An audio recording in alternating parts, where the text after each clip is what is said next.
Welcome to the Deep Dive. Today, we're really getting into something important. Small business pitfalls and pathways to failure.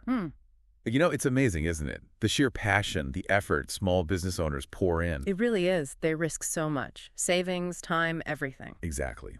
All to bring a dream to life. Yeah. But the challenges, they're often, hidden, unseen until it's maybe too late. Have you ever wondered why some small businesses just thrive, while others, maybe with great ideas, just struggle? That's the core question, isn't it? Yeah.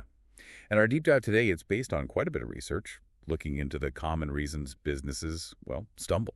Absolutely right. There's often this big gap, between the inspiring dream and the, let's be honest, sometimes harsh reality for SMEs, small and medium-sized enterprises. So our mission here is really to boil down the key insights from all this material. Kind of like the highlight. Exactly. Give you a really clear understanding, sort of a quick take on the 7 most common pitfalls, the things that can really lead to failure. Because, understanding these, it's not just about spotting problems. It's like a shortcut. A shortcut? How so? Well, a shortcut to maybe seeing issues in your own plans or even just building a stronger, more resilient business right from the start. Okay, right. Let's jump into the first one then, because this feels like something a lot of people can relate to. A lack of management expertise. Mm-hmm. You can be incredible at your craft, right? Mm. Amazing chef, brilliant coder, whatever. Mm-hmm. But running the actual business, that's a whole different ballgame. It really is. And what's interesting is it's not always just a simple lack of skills in, say, finance or marketing. What the sources often point to is sometimes a resistance from the founder. Resistance to what? To delegating, maybe, or hiring experts in those areas. They think, their passion and hard work will cover it. Right. That kind of I can do it all mentality. Exactly. And that overconfidence, or maybe it's a fear of losing control, that becomes the real trap. It leads to, poor decisions, ineffective leadership. Yeah, I can picture that, like that amazing baker, right?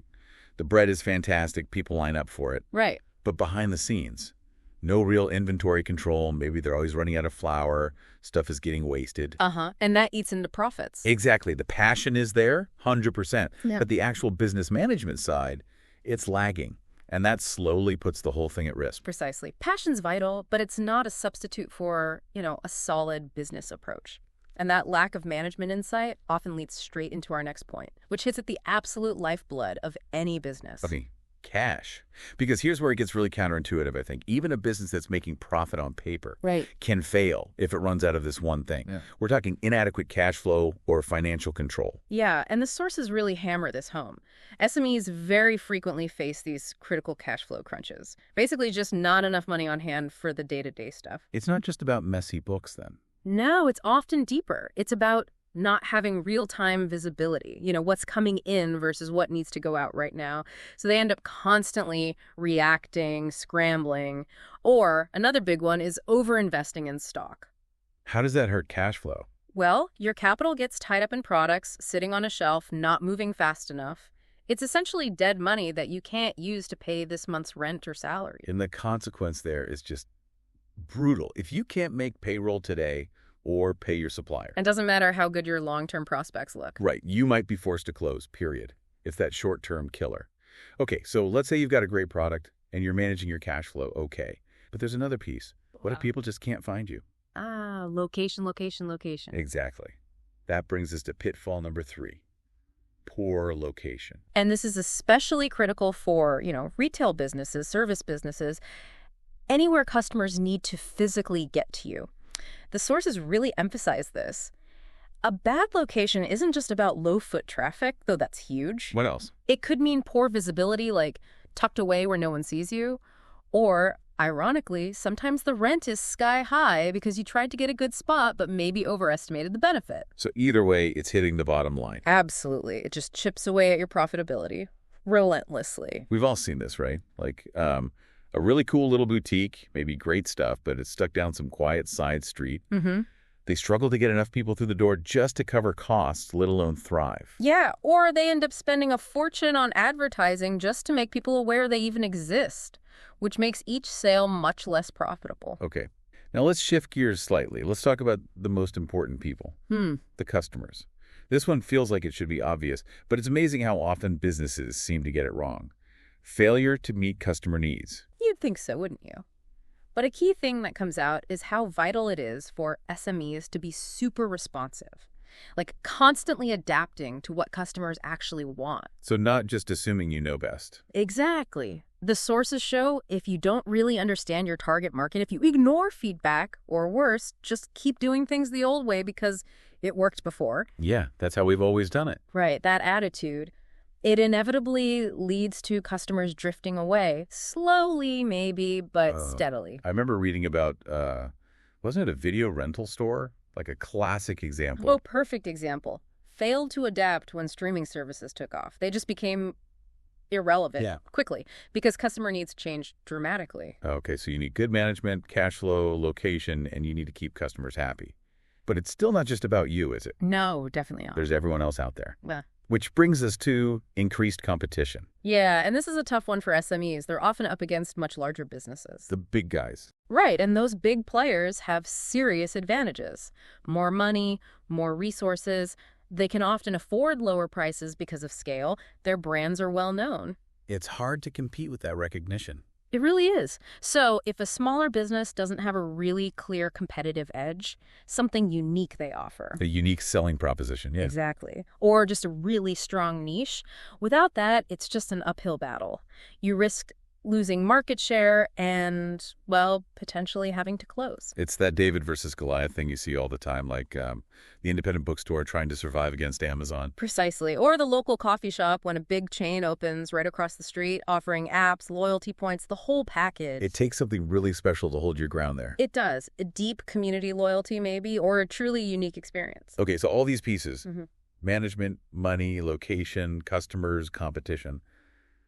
What happens if you're not actually tying it all together, if you don't have a roadmap? Well, that leads us straight into the next pitfall, lack of strategic planning. So just kind of winging it. Pretty much, yeah. Or getting so caught up in the day-to-day fires that there's no time to think long-term.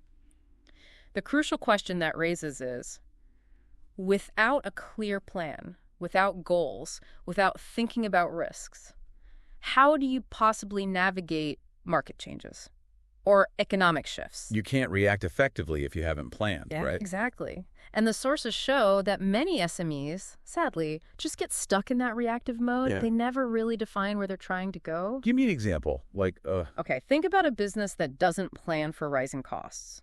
Maybe their supplier costs go up or shipping gets more expensive. If they haven't factored that possibility in, it can cause serious trouble very quickly. or seasonal businesses that don't plan for the off-season cash crunch. Perfect example. They're just operating day by day without that longer view. All right. So we've covered a lot of internal factors and competitive ones. But what about the things completely outside your control? The curveballs. Yeah, the things you just can't see coming. That's our final pitfall, external factors. The universe throwing a wrench in the works. Basically, yes. And businesses face these forces all the time, things entirely outside their control. The sources list quite a few.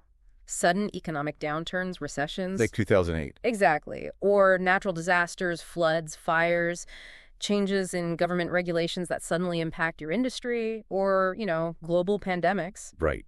These things can hit anyone, but they seem especially devastating for small businesses. They often are, particularly if the business doesn't have the resources, like a good cash reserve, that buffer we talked about, or maybe the flexibility, the agility to pivot quickly and adapt. Yeah, COVID-19 is such a stark example, isn't it? It really is. Still fresh in our minds. So many small hospitality businesses, restaurants, cafes. Gone permanently. Right.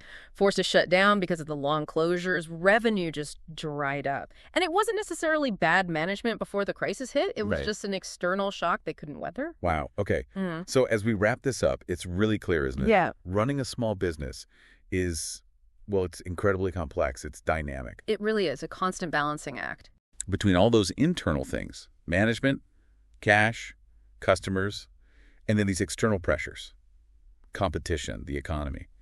And true resilience, it seems, isn't just about having a brilliant idea or being passionate. No, not at all. It's about having this holistic view, Mm-hmm. understanding all these potential pitfalls, maybe even seeing how they connect, being proactive. That's the key. Proactive understanding. Well, we really hope this deep dive has maybe offered some useful insights, perhaps some surprising facts, and definitely a shortcut to being better informed about why some businesses make it and why others, sadly, sometimes don't. And maybe just one final thought to leave you with, connecting this to the bigger picture. It raises an interesting question, I think. In a world that's changing so fast with all these unpredictable forces, maybe adaptability, that ability to pivot, to innovate, to change course quickly. Yeah. Is that maybe the ultimate sort of unlisted pitfall if you don't have it? Or perhaps, is it actually the most crucial pathway to success for any business, big or small? That's a really provocative question. Adaptability is the key. Something to think about. How might these insights apply in your world or to the businesses you see every day?